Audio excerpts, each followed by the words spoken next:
As if things weren't bad enough in our roller coaster economy, now this, a new round of budget cut proposals from the Bloomberg administration. Among the more controversial, the closing of 20 fire companies around the city. Hardest hit will be Brooklyn, losing 8 in all. The city says these cutbacks will not affect the communities they serve. Residents, and as you might expect, the firefighters union disagree, saying response times and the risk to lives will be increased. What's a borough to do? Well, if you think you can't fight City Hall, come to Brooklyn. The only acceptable number for firehouse closings is 0. No closings! No closings! No closings! No closings! Actually, demonstrators, lots of them, marched from Brooklyn to City Hall, and they all had the same message from Mayor Mike Bloomberg. It's just nuts. He has no priorities that involve people. You know, the citizens of New York, he's entirely out of touch. If I didn't know better, he wants Brooklyn to burn down. I mean, you can't close 8 companies in that borough and not understand that you are placing citizens at risk, you're placing property at risk, and you're putting the lives of the great firefighters of the FDNY at risk. What's up, New York Springers? Make some noise! Make some noise! Make some noise!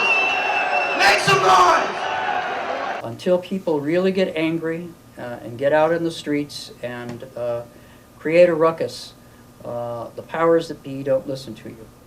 Kurt Hill and Daniel Rivera are community activists, part of the People's Firehouse, a nonprofit citizens advocacy group. Why do you think Brooklyn has 8 proposed closings? Well, we're a working class area. We're not an upper middle class and billionaire playground area. We don't have the same upper class population that Manhattan has. And we identify with the people of Brooklyn, and we're going to tell the mayor that we're not going to put up with his closings of fire companies. We're just not going to put up with it. There's a line in the sand. Wow. This time around, there is a line in the sand. This time around, they say they want to avoid what happened to Engine Company 212. The story of that fire truck began during the budget cuts of the 1970s. When the city came to attempt to take away the engine company, people went around, organized, went in and occupied the firehouse, held the engine hostage. People slept in the firehouse, ate in the firehouse.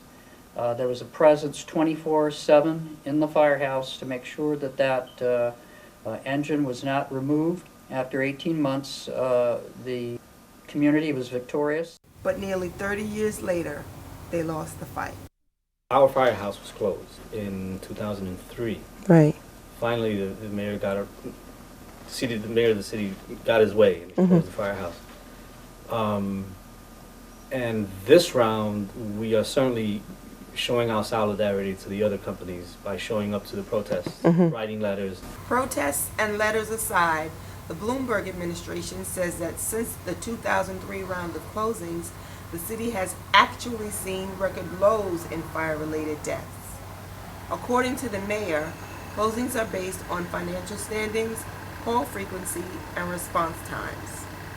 Alexander Hagan, president of the Uniformed Fire Officers Association, has trouble with this concept. The city was not really forthcoming with their methodology. However, it appears by the literature they've released that they're relying on a statistic known as response time. Response time is a manipulated statistic, as many statistics are. They're in the process of finishing an apartment house across from City Hall, 70-story apartment house. There is a fire company right across the street, 6 Engine. If there's a call for an alarm in that building, the information will be gathered. We won't be counted anymore. That's the minute they save. The company will be dispatched. The doors will go up, and they'll say, "We're here." And that will say that their response time is 30 seconds. Yeah. But I ask you, if there's a fire on the 70th floor and the elevators are out, which happens very often in fires, how long will it be before the people get real help? And as for the city's plan to save money, Well, they save money by having to fill less tours. There'll be less overtime for firefighters. There'll be less fuel. Actually, there will be less fuel used. They'll buy less rigs eventually. They'll have to heat fewer buildings. Let's say this, the savings are illusory. Every fire company saves in real property more than twice their budget. and in some districts, like Bushwick, where homes date back to pre-fire code days, saving property is a matter of time. On Monitor Street, there was a row of houses. This was when just after 212 closed. Okay. There were row of houses that went up in flames. It must have been like 6 or 7 houses. And the reason was that, one is that they were wood frame houses. Two is that they shared an attic space. And so the fire literally crawled from one building straight through the attic to the other buildings.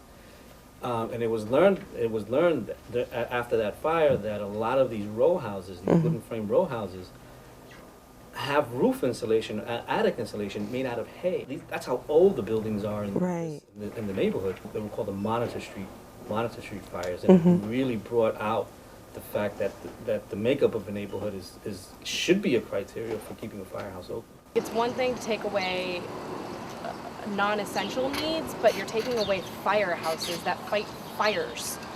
People die in fires. Oh, I feel bad because if something happened like fire again, we're going to be more close. It's another one by there in Bushwick. It's another one right here all the way down. So not going to be, with the time when they come, we already be born already. Would either of you care to comment on this picture? That's the Grim Reaper. I would have not put Mike Bloomberg. I probably would have put Mike Doomsburg. If Bloomberg were here right now, what would you say to him? I would say, listen, Mr. Mayor, this is not going to happen. These closures, these firehouse closures are not going to happen. You know, we're not going to permit it. And people like you are going to begin to pay your fair share of taxes for our city services. That's what I tell you.